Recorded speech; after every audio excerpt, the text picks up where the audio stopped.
ہے کہ جب چھری چلا رہے تھے ابراہیم علیہ السلام تو ابراہیم علیہ السلام نے کہا کہ اللہ اکبر اللہ اکبر. اسماعیل علیہ السلام نے فرمایا کہ لا الہ الا اللہ اللہ اکبر. ابراہیم علیہ السلام نے فرمایا کہ اللہ اکبر لا الہ الا اللہ اللہ اکبر وللہ الحمد. یہ تشریق ہے، یہ تکبیر ہے، وہیں سے شروع ہوئے جو ایک حاجی اپنی زبان سے کہتا ہے. اور یہاں پر لوگ 9 ذی الحجہ کی فجر سے لے کر 13 ذی الحجہ کے اثر تک جو ہر نماز کے بعد یہ تکبیر کہتے ہیں تو جبرائیل علیہ السلام کے زبان سے پہلا لفظ نکلا. تو ابراہیم علیہ السلام نے اپنے بیٹے اسماعیل علیہ السلام کی قربانی اللہ کے لیے محبت میں کرنے کے لیے تیار ہو گئے.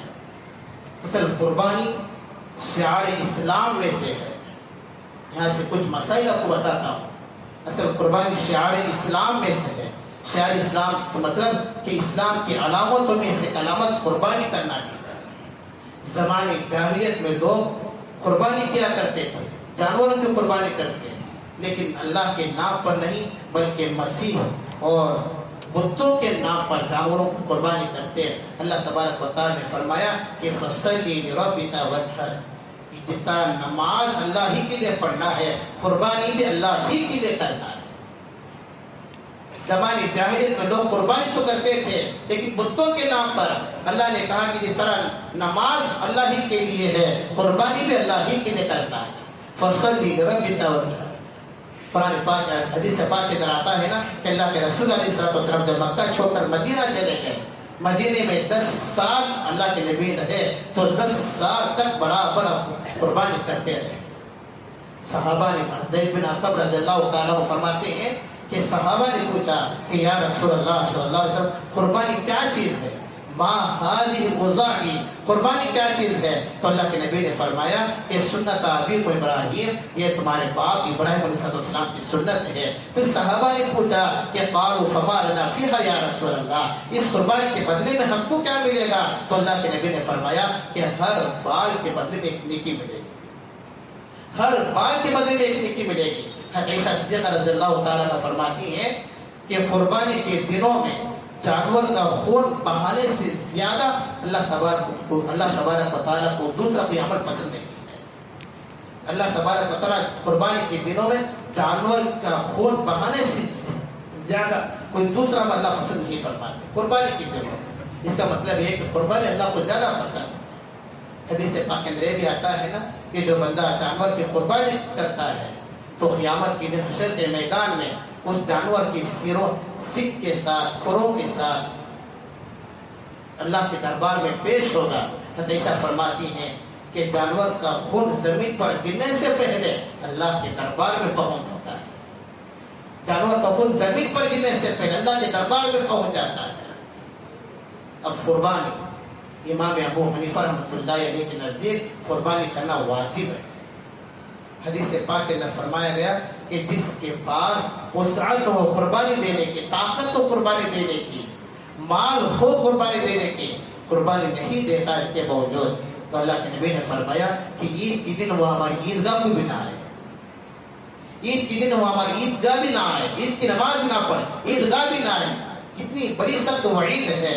جس کے پاس مال ہو، طاقت ہو، وسعت ہو قربانی دینے کی لیکن قربان نہیں دیتا، اللہ کے نبی نے فرمایا کہ عید کے دن وہ ہماری عیدگاہ کے قریب بھی نہ آئے. اب قربانی کس پر واجب ہے؟ یہ 2-3 مسئلے سن لیں. قربانی کس پر واجب ہے؟ جس کے پاس 52.5 تولہ چاندی ہو، سننا نہیں، 52.5 تولہ چاندی ہو، اور چاندی کی قیمت آج کل 35-40 ہزار روپے ہے. اگر کسی کے پاس 40,000 روپے، 35,000 روپے کیش ہے یا بینک میں ہے تو قربانی واجب ہے. اس مسئلے کو لوگ نہیں سمجھتے. میرے پاس 1,00,000 روپے نہیں نا، 2,00,000 روپے نہیں نا، 40,000 روپے، 35,000 روپے، 52.5 تولہ چاندی کی قیمت 35,000 روپے ہے، 35-40 کے درمیان ہے. کہیں میں نے سنار سے معلوم کیا تو اس نے بتایا کہ 35 کے اندر، 40 کے اندر ہے. اگر 35-40 ہزار، اس مسئلے کو آپ ذہن کو رکھو. اگر 35,000 روپے ہیں کیش تو قربانی کرنا واجب ہے. اگر بینک میں ہے تو قربانی واجب ہے. اگر کسی نے آپ کے پاس قرض لیا 35,000 روپے، 40,000 روپے قرض لے کر ہے، واپس دینا ہے، دینے کا ارادہ بھی ہے، دینے والا خود موجود ہے، قربانی واجب ہے۔ اگر کسی کے پاس 2 گھر ہیں، یہ گھر میں خود رہتا ہے، دوسرا گھر کرائے کو دیا ہوا ہے یا پھر خالی پڑا ہوا ہے، کرائے تو نہیں آتا، قربانی واجب ہے۔ اگر کسی کے پاس 2 گاڑیاں ہیں، یہ گاڑی خود چلاتا ہے، یہ گاڑی زائد ہے، تو قربانی واجب ہے۔ اس مسئلے کو لوگ نہیں سمجھتے۔ اس مسئلے کو آپ سمجھو، نہیں تو اللہ کو جواب دینا پڑے گا۔ کیا 40,000 روپے نہیں ہے آپ کے پاس؟ 35,000 روپے نہیں ہے آپ کے پاس؟ قربانی دینا واجب ہے۔ یہ سے 2 گھر ہیں، یہ گھر میں خود رہتا ہے، دوسرا گھر زائد ہے، کرائے کو نہیں دیا، خالی پڑا ہوا ہے، قربانی واجب ہے۔ یہ سے 2 گاڑیاں ہیں، یہ گاڑی خود چلاتا ہے، دوسری گاڑی زائد ہے، رکھا ہوا ہے، ایسے ہی قربانی واجب ہے۔ اور لوگ سمجھتے ہیں نا کہ قربانی صرف مردوں پر ہے، عورتوں پر نہیں۔ یہ جانور لے کر بکرا ایک لے کر پوری گھر کی طرف سے کام چکا لیتے ہیں، کیا بھی نہیں، سب کی طرف سے غلط ہے۔ شوہر کے پاس ہے 40,000 روپے، اس کا الگ، بیوی کی طرف سے ہے تو بیوی کا الگ ہے، بیوی کا الگ ہے، کیونکہ بیوی کے پاس مال ہے نا، 30,000 کا 40,000 کا مال ہے تو بیوی اپنی طرف سے ادا کرنا پڑے گا۔ اب سوال ہے کہ بیوی کیسے ادا کرے گی؟ بیوی ادا نہیں کر سکتی تو شوہر ادا کرنا پڑے گا۔ یہ جانور میں نہیں، چھوٹے جانور میں اگر بڑا لے کر آئے تو تمام کی طرف سے دو، کیونکہ 7 حصے بنتے ہیں، بیوی کی طرف سے، شوہر کی طرف سے، اللہ کے نبی کی طرف سے، تمام کی طرف سے دو۔ لیکن یہ چھوٹا جانور لے کر پوروں کو کام چکا لینا، یہ بیوقوف سے بڑا بیوقوف ہے، بیوقوف میں سے سب سے بڑا بیوقوف ہے۔ سمجھتے نہیں لوگ مسئلہ۔ شوہر کے پاس 40,000 ہے تو الگ قربانی، بیوی کے پاس 40-35,000 ہے تو اس کی قربانی الگ ہے، 2 بکرے لے کر آؤ۔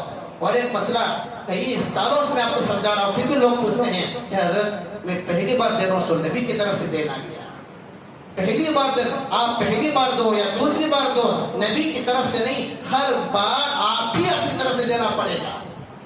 نبی تو بعد میں ہے، اللہ کے نبی کی طرف سے تو بعد میں دینا پڑ۔ اگر آپ ایک ہی جانور دے سکتے ہیں چھوٹا، ہر سال ایک ہی دے رہے ہیں، آپ ہی کے نام سے ہر سال دو۔ اگر 2 کی طاقت ہے تو پھر یہ اپنے نام کے ساتھ ساتھ نبی کا نام کی طرف سے دے سکتے ہیں، اپنے نام کے ساتھ ساتھ، کیونکہ ہر بار، کیونکہ آج جس کا پیسہ لگا ہوا ہے اس کی طرف سے قربانی ہر سال واجب ہے، ہر سال واجب ہے۔ جس طرح رمضان میں زکات ہر سال دیتے ہیں نا، اسی طرح قربانی بھی ہر سال واجب ہے۔ نہیں میں پہلی بار دے رہا ہوں، ہمارا ابا کی طرف سے دے رہا، ابا چلے گی دنیا سے مر کو، ابا کی طرف ہے۔ کیا بے وقوفانہ سوال لوگوں کے، کیا بے وقوفانہ سوال ہے۔ ابا مر کر چلے گئے، امی مر کر چلے گئے، جو زندے ان کی طرف سے دو، مرنے والوں پر قربانی نہیں ہے، وہ تو چلے گئے ہیں۔ نہیں میں پہلی بار دے رہا ہوں، اس طرح سے اللہ کے نبی کی طرف سے، ابا کے نام کی طرف سے،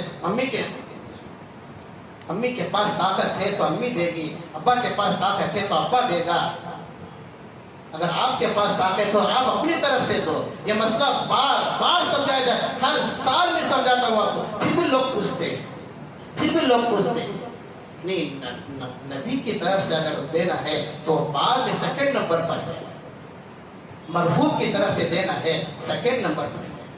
پہلے تو آپ اپنی طرف سے ہر بار دینا پڑے گا، ہر بار ایک ہی جانور لے کر آئے تو ہر سال آپ ہی کی طرف سے دو۔ اگر دوسرے دینے کی طاقت ہے تو پھر یا تو نبی کی طرف سے دو، یا پھر جو ہے مرحومین کی طرف سے دو، یا بچوں کی طرف سے دو، تو ہر دوسرا 2nd نمبر پر ہے۔ لیکن ایک ہی جانور دے رہے ہیں تو ہر سال آپ ہی کی طرف سے دینا پڑے گا، کیونکہ واجب ہے۔ نبی کی طرف سے تو نفل ہے، ماں باپ کی طرف سے تو نفل ہے، بچوں کی طرف سے تو نفل ہے، لیکن اپنی طرف سے تو واجب ہے۔ تو یہ مسئلہ ذہن پر رکھو آپ کہ جس کے پاس 35,000 روپے یا 40,000 روپے ہیں تو قربانی دینا واجب ہے۔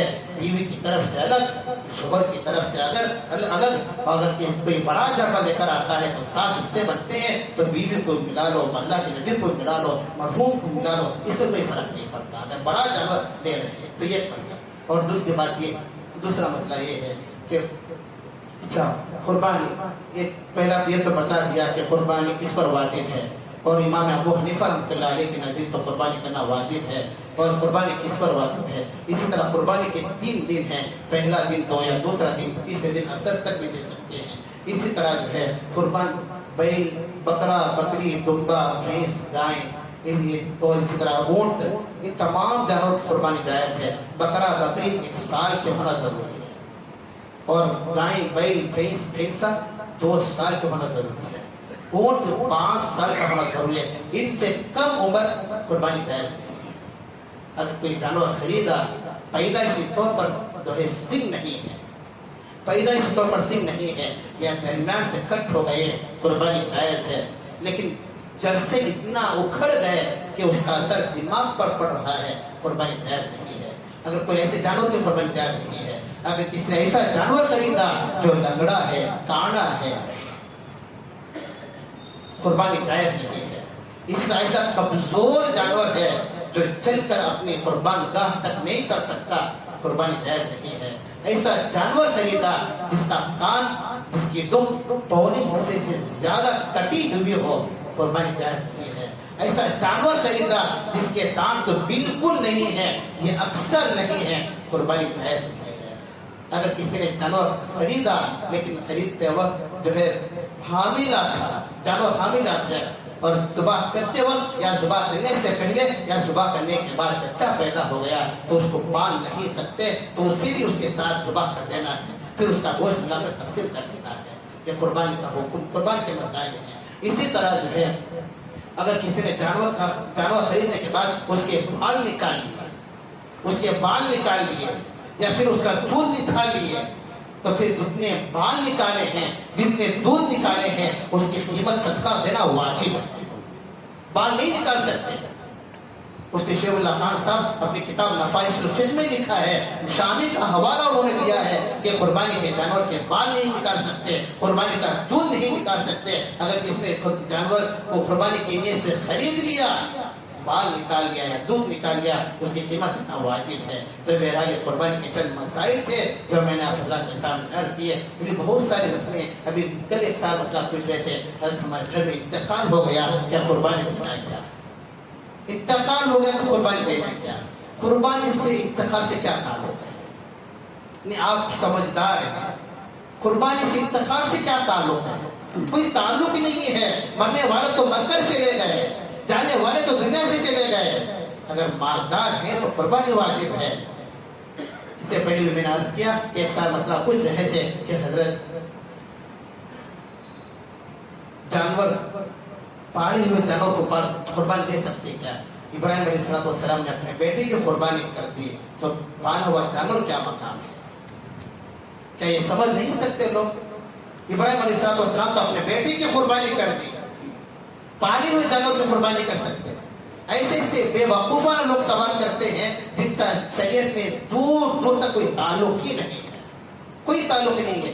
بس قربانی کے دن ایک بات یاد رکھیں کہ چاہے بڑا جانور ہو یا چھوٹا جانور ہو، پاکی صفائی کا خاص خیال رکھیں، پاکی صفائی کا خاص خیال رکھیں۔ جو چیزیں، جو پھینکنے کی چیزیں ہوتی ہیں، جہاں پہنچانا ہے وہیں پہنچائیں، اور قربانی کے جو جانور کے چمڑے ہیں وہ ہمارے مسجد تک پہنچائیں۔ انشاءاللہ وہاں یہیں سے جو ہمارے مدرسہ عربیہ جو کاشف العلوم ہے فسلٹی کے اندر، کیونکہ مسجد کو استعمال نہیں کر سکتے، قربانی کا جانور مسجد کو نہیں دے سکتے، تو اس لیے جب یہاں تک پہنچا دیں، یہاں سے انشاءاللہ، کیونکہ ہمارے جو ہے ہر جمعہ جانتے ہیں کہ مفتی رفیع اللہ صاحب جو تفسیر کرنے آتے ہیں جن کا مدرسہ فسلٹی کے اندر ہے، وہاں تک انشاءاللہ پہنچ جائے گا، یا آپ ہی خود وہاں تک پہنچا دیں، دونوں بھی آپ کام کر سکتے ہیں۔ جو قربانی کے جانور ہیں، بڑا ہو یا چھوٹا ہو، ہماری مسجد تک پہنچا دیں۔ بہرحال چند باتیں تھی جو میں نے آپ حضرات کے سامنے عرض کی، اللہ آپ سب کو توفیق عطا فرمائے۔ اسی طرح قربانی کے جانور میں 3 حصے کرنا کوئی ضروری نہیں، لیکن ادب مستحب ہے کہ 3 حصے کر سکتے ہیں، اگر آپ کرنا چاہے تو کر سکتے ہیں، لیکن کوئی ضروری نہیں ہے۔ اگر کسی کا بڑا خاندان ہے، زیادہ بڑی فیملی ہے، پورا جانور بھی کھا سکتے ہیں، اجازت ہے اسلام کے اندر، شریعت کے اندر اجازت ہے۔ بڑی فیملی ہے، بچے زیادہ ہے، پورا بیل رکھا کھاؤ، نہیں اگر بیٹھنا چاہے تو تقسیم کر دو، 3 حصے بھی ادب، 3 حصے کرنا مستحب ہے۔ تو بہرحال ایک مسئلہ پھر ایک بات بتا دوں کہ جس کے پاس 35,000 روپے ہیں، قربانی کرنا واجب ہے، واجب ہے۔ اس مسئلے کو آپ ذہن میں رکھو، دعا کریں کہ اللہ آپ سب کو توفیق عطا فرمائے، آمین۔ وآخر دعوانا الحمد للہ۔